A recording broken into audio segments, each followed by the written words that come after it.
बाल विकास एवं शिक्षा शास्त्र। ठीक है, पहला क्वेश्चन, पियाजे के अनुसार विकास की पहली अवस्था के दौरान बच्चा सबसे बेहतर सीखता है, क्या सीखता है? तो इंद्रियों को प्रयोग द्वारा, इंद्रियों को प्रयोग करके वो सीखता है। जो उसको छू करके वो महसूस करता है उसी को, जैसे अगर उसे सपोज दैट अगर दूध को गर्म है, उसके एक बार जल गया, वो फिर अगर वो दूध की कलर का कोई भी चीज़ हो तो उसको हम छूने से वो बचेगा। दूसरा, सबसे अधिक गहन और जटिल समाजीकरण होता है, तो होता है किशोरावस्था, क्योंकि उस समय बच्चे अपने डिसीजन लेने के लिए बहुत प्रयास करते हैं, क्योंकि उनका खुद का एक अस्तित्व का खोज करने पे ज़्यादा ध्यान रहता है उनका। और तीसरा, अनुवांशिकता को समाजीकरण की संरचना माना जाता है, तो इसमें स्थिर को माना जाता है। सीखने का वह सिद्धांत जो पूर्ण रूप से और केवल अवलोकनीय व्यवहार पर आधारित है, सीखने के सिद्धांत का संबंध है, किस सिद्धांत से संबंधित है? तो यह एक व्यवहारवादी से है, क्योंकि इसमें अवलोकन करना होता है। जैसे किसी को देख करके, जैसे उसके माँ बाप कैसे बिहेव करते हैं, उसको देख करके वो उसी तरह से बिहेव करना स्टार्ट कर देता है, तो यही व्यवहारवादी होता है। पांचवा क्वेश्चन, निम्नलिखित में से कौन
कैसे सीखेगा वो? और शारीरिक विकास और उसके अन्य बच्चों को अंतर संबंधित होता है, क्योंकि एक दूसरे से डिपेंडेंट होते हैं एक दूसरे पे। इरफान खिलौनों को तोड़ता है और उसे पुर्जों को देखने के लिए उन्हें अलग अलग कर देता है। आप क्या करेंगे? तो ये जिज्ञासु स्वभाव का प्रोत्साहित करेंगे तथा उनकी ऊर्जा को सही दिशा में संचालित करेंगे। क्योंकि जो बच्चा अगर क्रिटिसिज्म कर रहा है, मतलब किसी चीज़ को क्रिटिसाइज करके एनालिसिस कर रहा है, तो उसके बारे में हम उसको प्रोत्साहन देंगे, क्योंकि वो एक एनालिसिस करके वो आगे बढ़ने के तरीके खोज रहा है कि इसमें क्या हुआ है, क्या नहीं हुआ है, वो एनालिसिस कर रहा है। फिर 17वां क्वेश्चन, बच्चे के विकास के सिद्धांतों को समझना शिक्षक की सहायता करता है।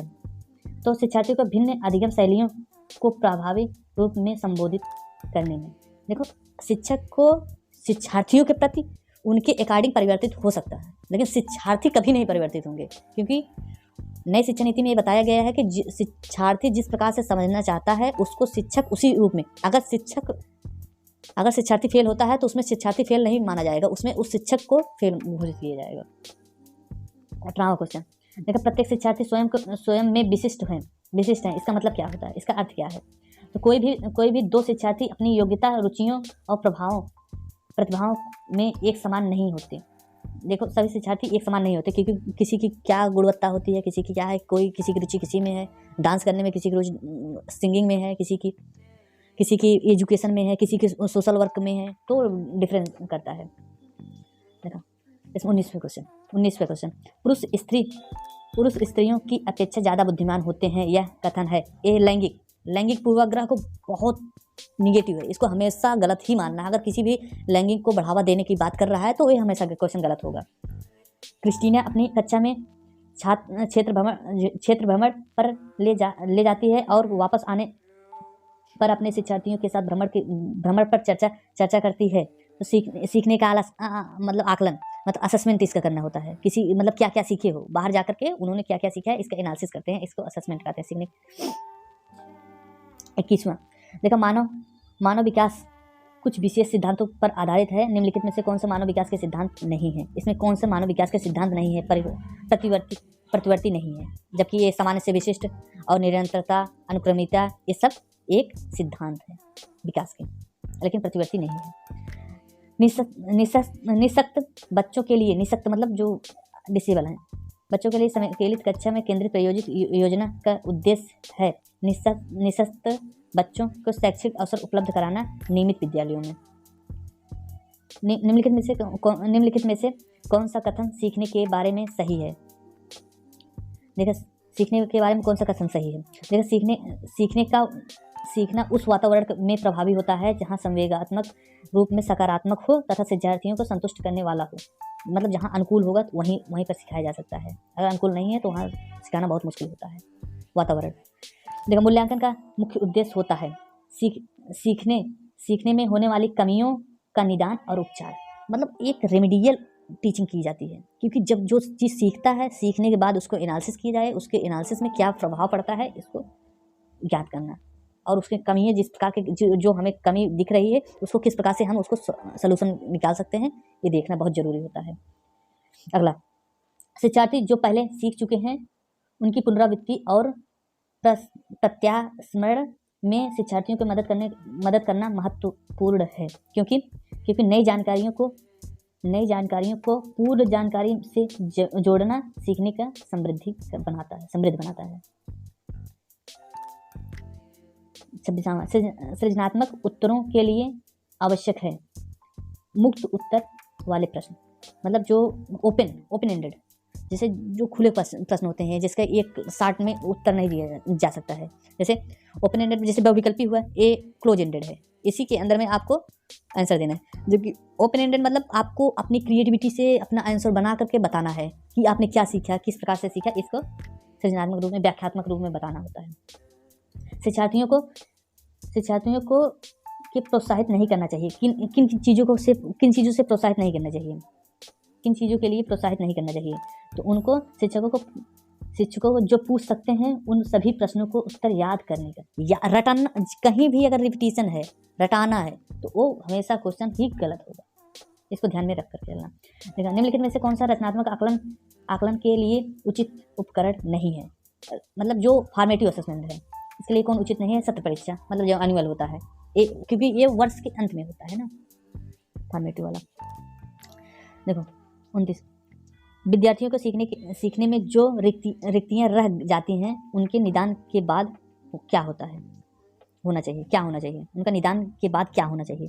तो उनके निदान के बाद समुचित उपचारात्मक कार्य होना चाहिए, क्योंकि उनको जो, अगर आप जब जो सोच लिए होगे इनमें ये गलतियाँ हैं, कमियाँ हैं, इनको निदान किस प्रकार से करना चाहिए, निदान करने के लिए उसको एक समुचित उपचारात्मक कार्य करना चाहिए कि किस प्रकार से इसे सही किया जा सकता है। भारतीय समाज में बहुभाषिक विशेषता को देखा जाना चाहिए, इसको प्रोत्साहित करना चाहिए, क्योंकि देखो विद्यालय जीवन में समृद्ध बनाने के लिए संसाधन के रूप में, देखो एक संसाधन होता है, क्योंकि जो मतलब गांव के एरिया से हैं, जिनको मतलब मातृभाषा कुछ जैसे अपने रीजनल भाषा होती है, किसी की इंग्लिश होती है, किसी की हिंदी की होती है, किसी की भाषावाद को बढ़ावा देना चाहिए, कहीं भी अगर क्वेश्चन में दिखे तो बढ़ावा देना चाहिए। Thank you for watching. Video अच्छा लगा हो प्लीज़ लाइक करना, शेयर करना, सब्सक्राइब करना, फर्स्ट वीडियो है, सपोर्ट करना। Thanks for watching.